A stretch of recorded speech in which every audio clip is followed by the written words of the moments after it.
I don't like the word failure. To me, when something has failed, it has irrevocably collapsed and been ruined. The original intention is gone and there is no saving it. Nothing to be done but wipe it away and start over completely.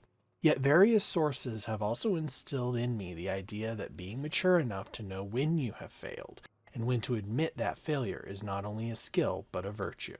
It is with that in mind that I am making this video and posting it here on my channel, so I can use its platform to admit to you all here and now that I, the Console-Fennec, have failed. You see, I had intended to make a video about Redfall, the latest game from the now closed Arkane Austin Studios. As I was coming up with ideas and themes for the video, I had this vision of a video that examined what happens when a game is made with zero passion. I had this vision of playing the game and examining its flaws and digging down to maybe find some redeeming qualities to the game that might make it worth someone's time. I even went on a multi-paragraph ramble about passion and what it is and how we can tell when someone is passionate about their work versus when they're not. I had it all planned out. It was going to be beautiful, a great way to wash away the slightly exasperated feelings that Final Fantasy VIII had left me with. And yet, after playing the game for a few hours, my plan fell apart. Don't get me wrong, the game isn't a complete failure. There are some good aspects to it, but those aspects are few and far between. Few enough and far enough between, in fact, that I found myself in a rare situation. Simply put, I didn't want to play the game anymore. After less than 6 hours of gameplay, I was ready to put this game down and be done with it. That did change slightly when I jumped into it with a friend for some multiplayer co-op, but overall, Redfall as a solo experience was kind of stressful and unfun, at least to me. That being said, I still have the remains of my planned script and about 2 hours worth of videos, so why don't we explore that? Let's explore my first gaming failure, Redfall. Please keep in mind that I am by no means an expert on any of the subjects covered in this video, and if you have opinions that differ from mine, that is okay. Right off the bat, Redfall tries to hit you with exposition. How did we get to this situation? Well, a strange and mysterious girl was brought to the island by the local medical research hospital under the guise of using her blood as a base for building potential cures for various diseases, which to me implies that she might be some kind of asymptomatic vampire, one that has all of the strengths but none of the weaknesses. Of course, it turns out to be a trick, and once the scientists have her in their clutches, they take turns carving her up and taking everything they can from her before using what they've learned to turn themselves into the first vampires. Which, can I say, while it's an interesting setup, I really rolled my eyes pretty hard when they brought up the whole vampire gods concept. I get so tired of humans getting even a little taste of power before suddenly declaring themselves a god. To me, it shows how laughably small our concept of a god really is. To me, a god is a being so far beyond our understanding in terms of power and scale that they literally shape reality with their thoughts and whims. Then again, I also subscribe to the D&D philosophy of gods, where the more worshippers they have, the stronger they are. So a small island town of less than 10,000 people, of which only 1,000 or so are actually vampires, does not make you a god. It makes you a warlord with some magic. Which did also kind of make me wonder if vampires are real. What about other forms of magic, like werewolves, warlocks, witches, stuff like that? Anywho, shortly after the scientists go insane with power is when they start to spread their newfound corruption. First to the homeless and the marginalized population of the island, before their numbers swell large enough to start grabbing ordinary everyday people. This sequence here I kinda like, particularly these two images of the mother in bed guarding her kids, only to have fallen asleep sometime later, after hours or even days of near constant vigil, only for the very thing she was protecting her children from to attack at that moment of weakness. And once the exposition is done, the game just kinda dumps you into it, making you wake up to the sight of two vampires chowing down on the ferry captain who was supposed to be getting you away from the island. If I'm honest, I don't like this abrupt opening. I'm kind of tired of games just dropping us into the middle of a disaster after something major happens, and then expecting us to act like panicked survivors. I'm not panicked or anxious. Up until this point, I wasn't even a survivor. I was a viewer. Before the two vampires can chow down on us, another fancier vampire shows up, says some cryptic stuff that I'll never see the conclusion of, and gets ready to eat us only to be burned by the sun and flee. Good for me, but kinda weak writing if I'm honest. I spent some time in the wrecked ferry, scavenging anything I can get my hands on, admiring the art style of the game, and arming myself with a few samey looking pistols. One thing I will give the game credit for is the art style. It's not bad, definitely a good look to it, kinda cel-shaded modernist look with a dash of surrealist macabre for some of the spookier stuff. It has a nice look, and I'm sure it's not too hard on the console to render. Small tangent here, but I'm getting really tired of games chasing photorealism. Can developers please stop trying to make the rock on the screen look like a rock outside, and instead work on writing better stories and better characters, please? Anyways, once I'm done grabbing everything that isn't nailed down, I exit the beached ferry and make my way outside. Up close, the wall of water is kinda cool looking for a minute or two. Also, as I was wandering around out here, I couldn't help but feel that this area would make a neat multiplayer versus map in some multiplayer game. Soon enough though, we run into our first group of enemies, Hollow Man cultists, which are basically asshole humans who worship and work with vampires so they don't get eaten, and also in the hopes of being turned into vampires at some point. Combat in this game is serviceable at best. Against human targets, the guns feel about like they should. A pistol takes 2 or 3 shots depending on where you're aiming, and has an expectable spread. Human enemies in the game are also about what you'd expect. They carry the normal arrays of pistols, assault rifles, and shotguns, though at this stage I can't pick any of them up. Aiming feels stiff, and prior to some sensitivity adjustments, it felt kinda sluggish, but at the same time also twitchy. I never felt completely comfortable juggling multiple targets like I do in other games. In fact, combat gets exponentially harder the more enemies you have to juggle. At least for now, I'm fighting only human enemies. Ammo pickup in the game is also a little janky. Sometimes it seems like my character will pull them in and collect them automatically when I get close to them. Other times I have to meticulously place my reticle over them and hit a button to collect the ammo.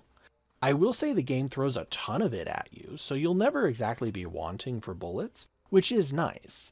I just find the will it or won't it automatically collect it a little confusing and frustrating.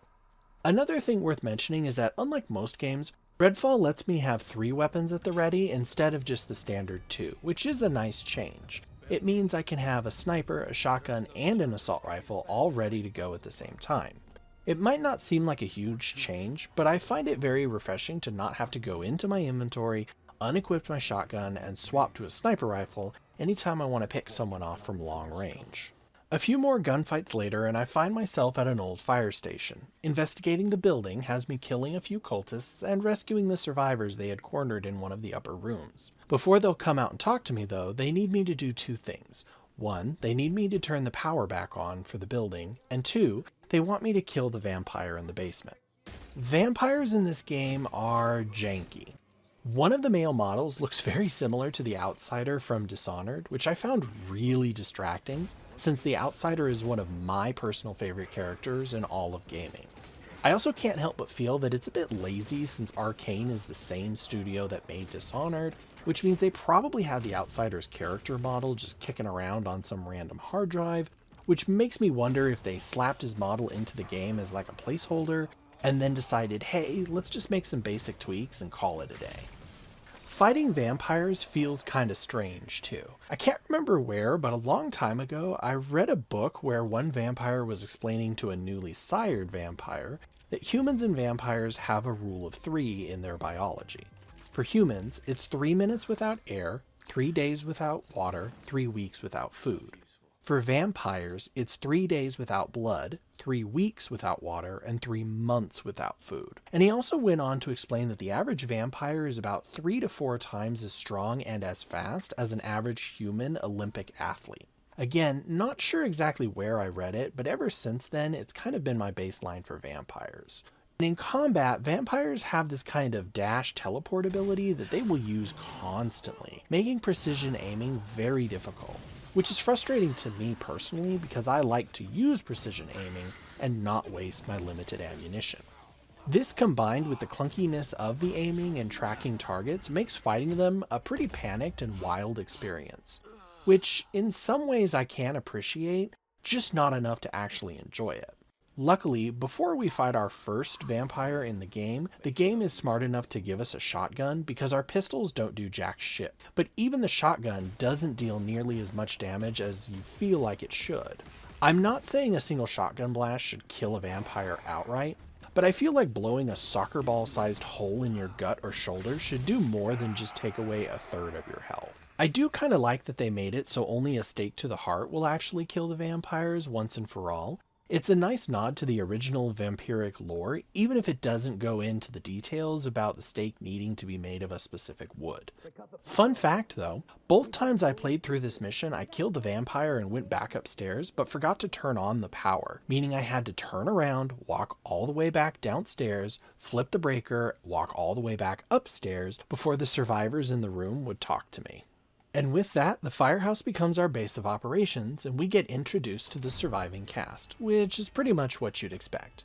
There's a doctor who will sell us medical supplies, a pregnant redneck lady and her husband who run the gun selling and modding scene, and a priest who runs the general store. All the stores run on an influence currency, which basically means if you find cool/useful stuff out in the world, you get influence for it, and you can use that influence to buy stuff at the various stores. Meaning you have to explore and contribute in order to be able to buy things, which I kinda like. Reminds me of State of Decay and the most recent Dead Island. It's also around this time that our chosen player character unlocks their first special ability. In my case, I chose to play as two different characters. Jacob, the Spec Ops soldier with a spectral raven scout, and Layla, the college-going goth girl with various telekinetic powers. However, they play very similarly in the moment-to-moment gameplay. Also, while we're near the subject, let's talk about their powers. They're underwhelming. Don't get me wrong, I know they're low level right now, but still they feel kinda useless for the most part. For Jacob, he can use his Raven to tag nearby enemies, a power that does sorta make sense with his role as a scout and Spec Ops soldier. The issue I have is that more often than not, unless I'm purposefully trying to be sneaky and not be seen, by the time I ping an enemy with my Raven, who I nicknamed Edgar after Edgar Allan Poe, the enemy had already seen me and thus didn't need to be pinged. This led to me crouching and playing very stealthily for hours at a time when I played as Jacobs, always trying to get the drop on my enemies or sneak up behind them. Layla's powers are telekinetic, with her first power gaining a kind of block ability that she can use to defend herself with. That's what it says on paper. In reality, I never quite got the hang of it. I'm sure I did catch a bullet or two with it, but it felt like most of the time I still got shot. I'm also kinda unclear on if the ability blocks vampire melee and claw attacks or if it's strictly for bullets. Layla feels definitely like a support character, the kind of character who helps set up the battlefield for other players by using her powers for various effects. But when you're playing on single player, once combat begins, a lot of your tricks fall by the wayside. Combat becomes especially frantic when you start dealing with multiple vampires. Their combined dash and evasion mixed with their damage output can make battling just two a difficult task. Never mind if they're mixed up with cultists who are shooting at you.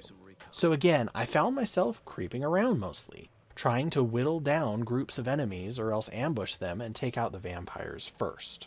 Honestly, I kind of started to play Redfall like I would play Bloodborne or other Dark Souls games, which I did find kind of funny. It really underscores how weak and alone a single player is in this game. Later on, a friend of mine booted up and joined me, and I had a completely different experience, like night and day level difference.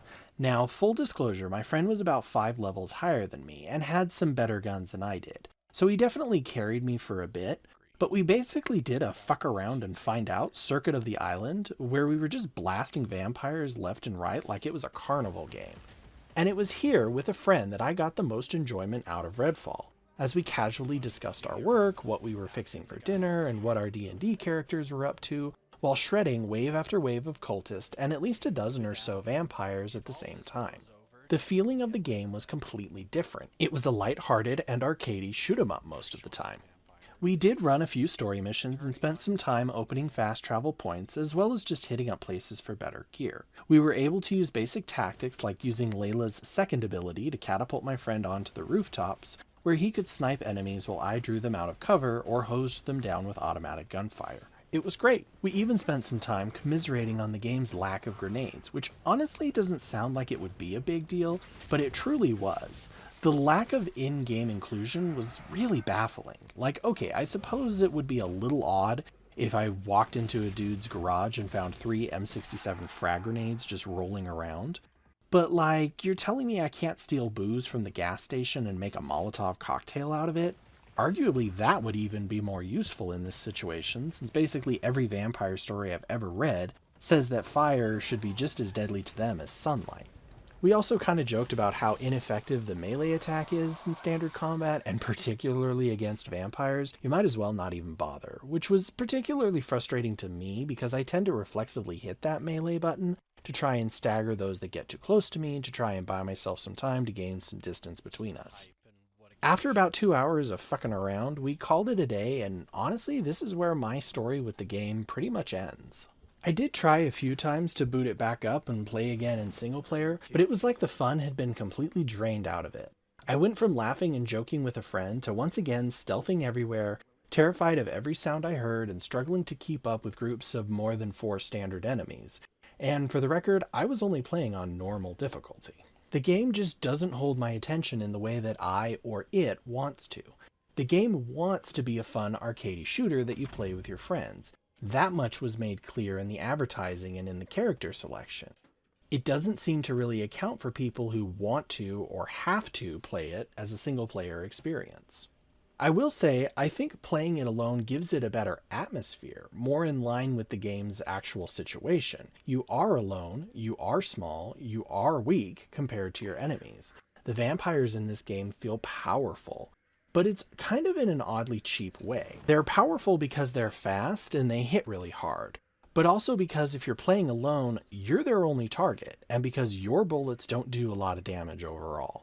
This does seem to change a little bit as you level up and get better gear, as evident by my friend being able to deal more damage than me, but if I can't make up for my lack of damage with creativity or tactics, then what else have I got on my side? Surprise, main character armor, and leveling up is slow in this game. During our romp around the island, my friend and I killed easily over 100 cultists and various vampires, and I only leveled up once, which does make me think the game leans harder into the quests and missions being the source of experience and not combat, which isn't a bad thing necessarily, but again leaves into the idea that you're meant to be playing with friends so you can run through these missions quickly and level up. During our time playing, my friend and I did come up with a few ways that we think we could improve the game, without necessarily doing a complete rewrite. Number 1. Start the game before the attempted ferry escape. Maybe start it off during a vampire assault on the ferry, in which you have to defend the boat as it gets ready to leave. That way there's a sense of accomplishment and hope that gets pulled out from under you once everyone dies and the water recedes. Number 2. Let us customize our guns. As it is, the only customization we get is to slap some pretty lame paint jobs on it, or else swap out the kind of stake that some guns have attached to them. The player would have a much better sense of control and ownership of their guns if they could swap out scopes, magazines, and grips. You don't even have to go crazy, but give us something to toy with. Otherwise, do away with the modding part entirely, because it's basically worthless. For that matter, let us do melee attacks with stakes, and instead let us put UV flashlights or possibly stake launchers on our guns. That would have made for some nice variety. Number 3, it might have been an interesting idea if there had been an option to join the vampires. I won't lie, after seeing how hard they are to kill, I wouldn't say no to some of that power. Perhaps there could have been a running theme, keeping your humanity or embracing the darkness, with perhaps a middle path that allowed for some evil without going overboard. Just something to consider. Number 4, give the players more powers to work with. 3 powers may be enough in some games, but those games usually see the players spamming those powers every 5 to 10 seconds or so. Or else they make the powers uber powerful with long cooldowns to force the player to use them only in clutch moments. Redfall tries to go for something in the middle, with most powers regenerating after 15 to 25 seconds, but not really making much of a difference when they're used.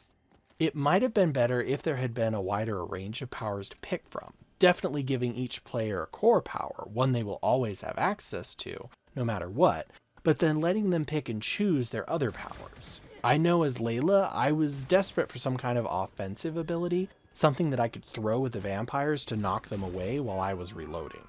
Number 5.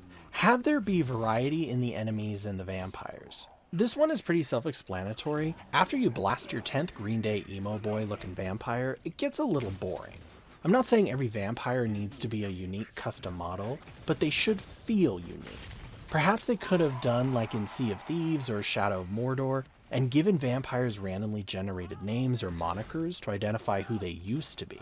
I'm no longer blasting Vampire number 6. I'm blasting Harold Jenkins, former cashier at Dave's Video Rentals, or Lisa Monroe, former head cheerleader. Something that makes the vampires feel different, even if they aren't visually different. In my original script, I wanted to explore the idea of a game made without passion. One line I kept coming across in article after article was a quote that said, "No one wanted to work on this game." Now, I want to be clear, I'm not saying that the people who work at Arcane Austin were not passionate about making games. Their catalog of games proves to me that they were very passionate, just not about this game, and it shows. At the time of writing this, I'm laughing to myself because I'm not exactly sure what I expected to happen with this game. The devs admitted they didn't like working on it, major game retailers said it was bad, and yet I went in thinking they were all wrong, that somewhere this game was going to be enjoyable. So I went in searching for that game, the one I imagined in my head, because I wanted this to be a good game. Survivors trapped on an island with vampires and cultists honestly sounds like a campaign setup for one of my new favorite tabletop games, Monster of the Week. So I went in with that mentality. The issue being, in Monster of the Week, you play as monster hunters, not survivors. And as a hunter, you have agency, you have power, and you have presence in the story. A survivor does not. A survivor is alone and weak and just trying to survive. To the game's credit, the single-player experience does give you that. It's just that this kind of gameplay isn't fun to me. It's the same reason why I really struggle to enjoy From Software games. And when combined with the issues in combat, lackluster writing, and boring characters, there's nothing to bring me back. I just don't enjoy being small and weak and pathetic. I don't want to be a survivor. I want to be a hunter. I will also mention a quick glance at Wikipedia also reveals that this game has a pretty by-the-book plot. Kill the head vampires, free the girl they were experimenting on, save the town. Basic and predictable. The final stake through the heart, so to speak. Redfall as a game is a failure. Such a bad one, in fact, that it caused the closure of the studio who made it. It's no secret that the gaming industry has changed over the years. Technology has improved, stories have changed, and companies are no longer making games for gamers, but instead making games to please their shareholders. Redfall is a perfect example of this, a game that was forced to be something it didn't want to be, until those working on it were doing so because they contractually had to. Another article I read said that 7 out of 10 developers who worked on Redfall left Arcane Austin because they were so unhappy with the corporate meddling in this game, which seems to become a theme in the gaming industry as of late. When I look at Redfall, I see a game that could have had a fun lifespan. A decent single-player experience mixed with some baller multiplayer, maybe some DLC packs, and then drifted quietly away into the background as other newer games were released and took its place. Maybe it might have gotten a sequel or a spin-off if it had done really well. Now, that will never happen. Redfall was a failure. But it was a failure born of outside meddling, and that is what makes this truly sad. If these people had gotten to make the game that they wanted, it might have turned out so much better. Thanks for watching.